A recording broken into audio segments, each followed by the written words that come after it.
Hey everyone, and welcome back for another deep dive with us. Always fun to be back. So today we're going to be looking at three All stories right. that may seem like completely separate things at first glance. Okay. But as we go through it and we look at the sources that we've gathered here, I think we're going to find some really interesting connections. Looking forward to it. All right, so let's kick things off Okay. with a story that I think has been all over the news the past couple days. Okay. It's about that Delta flight Mm-hmm. that had to make this crazy emergency landing Yeah. outside of Toronto. Yeah, I saw that. It was battling like insane blizzard-like conditions. Wow. And Must have been pretty scary. I mean, the passenger reports are intense. Yeah. Like they're talking about the plane Yeah. like bucking and shaking violently upon touchdown. Oh my God. People are describing it as the scariest moment of their life. Yeah, I can imagine. And it's just incredible that everyone made it out alive. Well, that's good. That's Yeah. great to hear. Yeah, it really is. It's a testament to the, incredible skill Right. and training of pilots and the safety protocols that are in place for these kinds of events. Absolutely. But But obviously wasn't injury. without incident. Right. There were 5 passengers who sustained minor injuries, Okay. and then 3 others who had a little bit more serious issues, a broken arm, a potential concussion. Oh no. So Yeah, that's rough. it's Still amazing that everybody survived, though. it is a miracle Mhm. that it wasn't worse. For sure. So I guess I'm kind of curious Yeah. what happens next Oh, yeah. after something like this. Yeah, so after any aviation incident of this scale, Okay. there's always a really thorough investigation that's launched. Mm-hmm. They'll be looking at the flight data recorders, Mm-hmm. the weather conditions, Of course. the pilot actions, Mhm. really trying to get to the bottom of what caused this Yeah. to prevent it from happening again in the future. Yeah, they leave no stone unturned. Exactly. Okay. That's really interesting. So I guess while we're on the topic of Yeah. skilled professionals Mm-hmm. in high pressure situations, Yeah. um, Let's transition. let's shift gears a little bit to Okay. a different type of tension, All right. the geopolitical kind of. Okay. So we've got 2 stories here that really highlight Mm-hmm. the complexities on the world stage. I think it's really interesting how what seems like an isolated event, Right. like that emergency landing, Yeah. can actually remind us of Yeah. how interconnected everything is Yeah. in the world and how what happens in one place can have ripple effects outward. Totally. Yeah. It's all connected right. in ways we might not realize at first. Yeah. So story number 2. All right. Let's hear it. Israel has decided to remain in southern Lebanon, Oh. despite that UN deadline Mhm. for a troop withdrawal. Okay. And they are citing security concerns and that looming threat from Iran Right. as the reason for staying. So what are the implications of that decision? Well, that's what I'm wondering, too. Yeah. Because, obviously it impacts the Israeli-Palestinian conflict, Of course. and it could really escalate tensions with Hezbollah, Right. which is a significant force. Definitely a major player in the region. Yeah. So it's going to be interesting to see how Yeah. that all unfolds. Okay. Ah. And then the next story that we have is One. about Russia's decision to veto that NATO deployment proposal. Okay. So I'm curious what you think. Yeah. What does this move mean for Ukraine's strategy in the region? Well, I think And could this be a sign that the conflict will just drag on even longer? it's definitely a power move by Russia. Yeah. And it really makes a statement Yeah. about their stance on Ukraine. Mm-hmm. Um, And it really throws a wrench into NATO's involvement in the area. It really does. It definitely has a lot of people raising their eyebrows Yeah. on the international stage. Mm-hmm. It's kind of raising questions about the effectiveness of peacekeeping forces Right. and also the, potential ramifications of NATO expansion in Eastern Europe. Yeah. So like everyone's kind of Yeah. waiting to see what happens. It's a tense situation. Yeah. For sure. Okay, so we're talking about all these high-level political maneuvers, Right. but I think it's important to remember, Yeah. the human cost of this conflict. Absolutely. Our sources are describing families fleeing their homes. Oh, gosh. The chilling sounds of shelling Yeah. echoing in the background. It's a stark reminder Yeah. of the realities Right. on the ground. It just paints this really vivid picture Yeah. of what's actually happening Yeah. to people over there. And speaking of realities on the ground, Yeah. It's worth considering Hezbollah's perspective on this as well, because they have explicitly rejected Right. those deconfliction efforts that have been proposed. Yeah. And they're actually concerned that those actions could escalate the conflict Yeah. and lead to more civilian casualties. Right. So they're kind of caught between a rock and a hard place? They are, yeah. And they feel that maintaining their current level of control Right. is really important. For stability. Yeah, for stability and security in Lebanon. Yeah. Okay, so it's all just so complex. It really is a tangled web. Yeah. All right, so that brings us to our final story Okay. for this part of the deep dive. Right. What do we got? And this one might seem completely unrelated to the previous two. All right. I'm intrigued. Lay it on me. But trust me, it's all connected. Okay. So Okay. this one is about a recent diplomatic meeting Okay. that ended in a stalemate, Mm-hmm. a complete breakdown in communication between Russia and the West. Oh, wow. And That's not good. no. So why the stalemate? Well, What happened? essentially, Russia has rejected the idea Mm-hmm. of any kind of diplomatic reset Okay. with the West, Mm-hmm. unless Unless what? some significant political changes are made. Like, what are we talking about here? And they're demanding like a complete withdrawal of NATO troops, Wow. Okay. which you can understand why that has Western nations Yeah. on edge. Right. They're concerned about the security implications Yeah. for Eastern Europe. Absolutely. So it seems like this is kind of connected to those previous stories we were talking about. It is. Yeah. Yeah. Interesting. Then they're not, How serious is Russia about this? I mean, You're not messing around.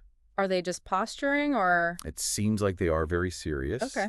Um, Yeah, because the sources are described. Our sources are describing Lavrov Yeah. as unyielding. Really. So they're really driving home the point Driving home the point that this is not that this is a serious issue. a temporary disagreement. Yeah. So, So what are we looking at here? I Look- mean, is this the calm before the storm?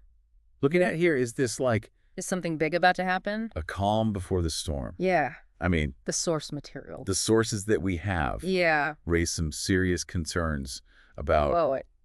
potential for escalation. Okay. Like they're suggesting Yeah. that this standoff Mm-hmm. could trigger a whole cascade Wow. of negative consequences. What kind of negative consequences are we talking? Wider regional conflicts, Okay. humanitarian crises, Oh, wow. global economic instability.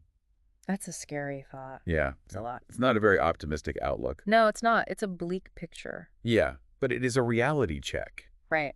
We need to understand Mm-hmm. what the potential consequences are. Yeah. Of inaction and how these seemingly, disparate events can actually converge and create a perfect storm. Right, and that's where it gets really interesting. to me. Yeah, that's true. It's like, Yeah. how does that Delta flight Right. emergency landing Mm-hmm. tie into all of this? Yeah. It seems so random at first. It did, but I think that's the beauty of the deep dive. I know. It's like uncovering those Uncovering those hidden connections. hidden connections. Yeah. And it's fascinating It is. to see how things are all related. Yeah. So what does this all mean? I mean, how What's the takeaway here? should we be interpreting all of this information? Well, I think first and foremost, Yeah. it means that we need to be paying attention. Okay. These developments Right. have the potential to reshape the entire global landscape. Wow. And we need to be informed Right. and engaged citizens. So it's not just about Yeah. knowing the facts. It's not just about. No, it's also about understanding. It's about understanding the nuances, Mhm. the different perspectives that are at play. Right. And that's why it's so important to consider Yeah. all sides of the story. Right. To be aware Yeah. of the different viewpoints Yeah. that are presented in the sources, Mm-hmm. from those advocating for a hard line Mm-hmm. against Russia Yeah. to those that are pushing for diplomacy Right. and de-escalation. There's a spectrum Yeah. of viewpoints. So it's about staying informed, Yeah. but also about thinking critically Absolutely. and not getting swept up Right. in the emotional rhetoric. Yeah, because we're constantly bombarded with information. Right. And Yeah. a lot of it is A lot of it feel is filtered through political agendas and biases. Yeah. So it's our responsibility Right. to sift through that yeah, and form our own informed opinions. informed opinions. Okay, so Yeah. you're saying that even though I am. that Delta flight emergency might seem completely unrelated Right. to all this geopolitical tension, Yeah. It's actually the microcosm a microcosm of how interconnected our world really is. Yeah. Think about it. Okay. The passengers on that flight Yeah. came from all walks of life, Right. representing a microcosm of our interconnected planet. Okay. Their lives were momentarily intertwined by this shared experience. Right. Just as our lives are all intertwined by the forces shaping the world around us. So it's like just as those investigators are going to meticulously dissect every detail of that emergency landing to figure out what went wrong. Right. We also need to break down these complex global events to figure out how to navigate the challenges ahead. That's a great point, a great analogy. Right. Yeah. And that's what we're all about. And that's what the deep dive is all about. Here on the deep dive, right? It's helping you connect the dots Yeah. and understand the bigger picture. Okay, so before we move on to the next part of our dive, is there a particular question or thought that you want to leave our listener with? Absolutely. Okay. So for you listening, I want you to consider this. Okay. How can you, as an individual, become a more informed and engaged global citizen? Okay. Because even though these events might seem distant, they ultimately affect us all. That's a great question to ponder. Yeah, it is a lot to take in. Yeah, I already feel like I'm seeing the world a little different. That's the first step. Yeah. You know, stay curious, keep asking questions, and most importantly, don't be afraid to challenge your own assumptions. Okay. There's always more to learn. Awesome. I love that. You got it? Okay. So we are going to take a quick break. All right. Sounds good. And we'll be right back with more of the deep dive. Looking forward to it. You know, it's easy to get overwhelmed by all the information that's out there. For sure. But I always try to remind myself that knowledge is power. Oh, I like that knowledge is power. Yeah. Makes me think of another phrase. Think globally, act locally. Oh, yeah. So it's like, even though these issues may seem far away, they really do impact us all. They do. And that brings us back to the importance of critical thinking and media literacy. You know, we're constantly bombarded with information. And it's really up to us to kind of sift through it all, identify any biases, and form our own informed opinions. So don't just take everything. Don't just take everything at face value. At face value. Yeah, dig a little deeper. Right. Ask the tough questions. Okay. And try to see things from multiple angles. I like that, man. Yeah. And it's also crucial, I think, to understand the historical context of these events. You know, the tensions between Russia and the West, for instance, are really deeply rooted in the Cold War era. So I think by it's like studying history, we can gain a roadmap. Yes, exactly. Right. And navigate the present and anticipate what might come next. Yeah. And I've heard it said that history may not repeat itself. Right. But it often rhymes. It does. So, so as we navigate this landscape, let's not forget the human element behind every headline and policy decision. There are real people whose lives are being impacted.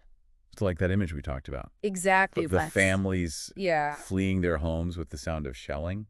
Powerful reminder of the human cost of conflict. Yeah, for sure. It's easy to get caught up in the abstract discussions of geopolitics and, you know, military strategy. Yeah. But we can't forget about the individuals whose lives are at stake. It's about finding that balance. It is finding that balance. Right, between understanding the big picture and recognizing the individual stories within it. And that's where the deep dive comes in. That's what we do. Exactly. We're here to provide you with the tools and insights you need to make sense of it all. So let's bring it back to that diplomatic stalemate we were discussing. Yeah, what happens if this deadlock continues? Yeah. What are the potential consequences? What if things escalate even further? Right. Well, our sources paint a pretty grim picture. Okay. They suggest that this standoff could trigger a cascade of negative consequences. Like what?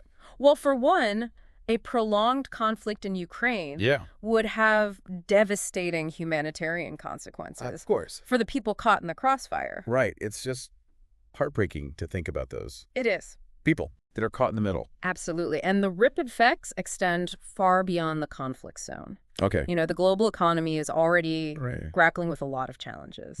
And a major escalation in geopolitical tensions would undoubtedly add fuel to the fire. So what does that look like? Well, we could see disruptions to global trade. Okay. Increased volatility in financial markets, a surge in energy prices, things that would... But it affects everybody's bottom line. Exactly, affect everyone's bottom line. So is there any hope for a peaceful resolution? It's certainly not an easy path, right? But diplomacy and dialogue remain, I think, the most viable options. Okay. Both sides need to come to the table, willing to compromise, right, and a shared commitment. But that's easier said than done. It's easier said than done, especially with the level of mistrust that we're seeing right now. How do we... But rebuilding trust takes time and effort, but it's absolutely essential. Yeah. And one way to start is by fostering greater understanding between the parties involved. Okay. How do we do that? Well, it involves actively listening to each other's concerns, acknowledging legitimate security interests, and finding common ground. So it's about bridging that gap. It's about bridging the gap, finding those areas where cooperation is possible, even amidst disagreement. Okay. And that brings us to an interesting point. Right. Remember that emergency landing we talked about? Yeah, what about it? Well, it's a reminder that even in the midst of crisis and chaos, there's always that human element, a shared experience that can connect us. So you're saying that even though the world feels really divided right now, there's still that potential for connection. There is. An understanding. There is that potential. Yeah. And sometimes it takes a shared experience, like a near disaster, or a global challenge. To remind us. To remind us of our shared humanity. Okay, that's a really powerful thought. Yeah. It's like, even when things seem really bleak, there's always that glimmer of hope. There's always hope. Yeah. And that's what we need to focus on. So? Not just the problems, but the potential solutions. So what does that look like? In practice? How can we as individuals contribute to a more peaceful and just world? Well, it starts with recognizing that we all have a role to play. Okay. It's about being informed and engaged citizens who are willing to challenge injustice, promote understanding, advocate for peaceful solutions. So making our voices heard. Making our voices heard, speaking up for what we believe in, even when it's difficult. Right. And supporting those organizations. I think it's supporting those organizations. And initiatives that are working towards those goals. Right. There are countless individuals and groups out there who are dedicated to peace building, conflict resolution, human rights. So we can make a difference. We can make a difference. We can be a part of the solution. Absolutely. And that's a powerful realization. Yeah. It's not about feeling helpless or overwhelmed. Right. It's about recognizing our own agency and using our voices and our actions to create positive change. I love that. Yeah. So how do we stay informed and engaged? That's a great call. On these complex issues without getting... something we all struggle with. Right, bogged down by all the negativity. Yeah, I think the key is balance. Okay. Stay informed, yes. Right. But prioritize your well-being. Don't get sucked into that echo chamber of negativity. Step away from the doom scrolling. Step away from the doom scrolling, exactly. Right. And focus on consuming content that is informative, insightful, and solution-oriented. So look for sources that provide a balanced perspective. Right. And offer constructive solutions to the problems that we face. And don't forget to take breaks. And take breaks. Right. Yeah. Spend time with loved ones. Exactly. Engage in activities that bring you joy. Yeah, it's important to step away from the news. Reconnect with nature. And recharge. Yeah. Taking care of your mental and emotional well-being right. is essential if you want to stay engaged for the long haul. Yeah. This is really helpful advice. I think so. It's like you're giving us a toolkit. I am trying to give you a toolkit. To navigate this complex world. That's what the deep dive is all about. That's what we're all about. Exactly. Okay, so before we wrap up this part of our deep dive, is there anything else, any key point you want to emphasize? I do remember, knowledge is not just about accumulating facts. Right. It's about understanding empathy and action. Yeah. Use what you learn to connect with others. Challenge injustice and made a positive impact on the world. I love that. That's a great point. It's not enough to just be aware of these things. We have to actually do something about it. Exactly. And again, that brings us back to understanding diverse perspectives. Okay. We can't really grasp the complexity of all of this without considering, the viewpoints of all the key players. So it's about stepping outside of our own bubbles and trying to see the world through different lenses. Exactly. But how do we actually do that? It's a challenge for sure. Yeah, it's easy to say, but... But there are practical steps we can take. Okay. For one, we can diversify our media consumption. Mm-hmm. Don't just rely on a single news source or, get stuck in a social media echo chamber. Right. Seek out perspectives that challenge your own assumptions and broaden your understanding. So actively seek out those viewpoints, even if they make us uncomfortable. Exactly. Embrace that discomfort. Okay. Recognize that growth often comes from stepping outside of our comfort zones. That's a good point. Mm-hmm. Okay, so what about those times when we encounter information that just feels off? Mm-hmm. Like it feels biased or misleading. Yeah. How do we sift through all the noise and determine what's credible? That's where critical thinking skills are so important. Asking questions, Mm-hmm. evaluating sources, Right. looking for evidence to support claims. So don't just blindly accept. So don't just accept everything you read or hear. Right. Be a discerning consumer of information. Be a detective. Be a detective, exactly. Right. Gather the clues. Yeah, piece together the puzzle. Piece it all together. To try to get the truth. And remember, even the most credible sources can have their own biases. They do. So it's about recognizing those biases. Okay. And taking them into account. So it's a continuous process It is. of learning and evaluating and refining our understanding. And it's a journey we take together. I like that. We can learn from each other, Mm-hmm. share insights, and challenge each other. Yeah, for sure. To think critically. Well, I have learned a lot from you today. Likewise. It's amazing how you've connected all these seemingly random events. Yeah. And helped us understand the bigger picture. Well, thank you for the great questions. Yeah. And the engaging conversation. Absolutely. And thank you to you, our listener, for joining us on this journey of discovery. Yes, thank you for listening. We hope this deep dive has given you some valuable insights. Yeah, I hope so. And a renewed sense of curiosity about the world. That's what it's all about. It is. The world is full of complexities and challenges, but also opportunities. Right. So stay informed, stay engaged. Yeah. And most importantly, stay hopeful. I love that. All right. And on that note, we will sign off for today. Sounds good. Until next time, keep exploring, keep questioning. Yes. And keep diving deep. See you next time.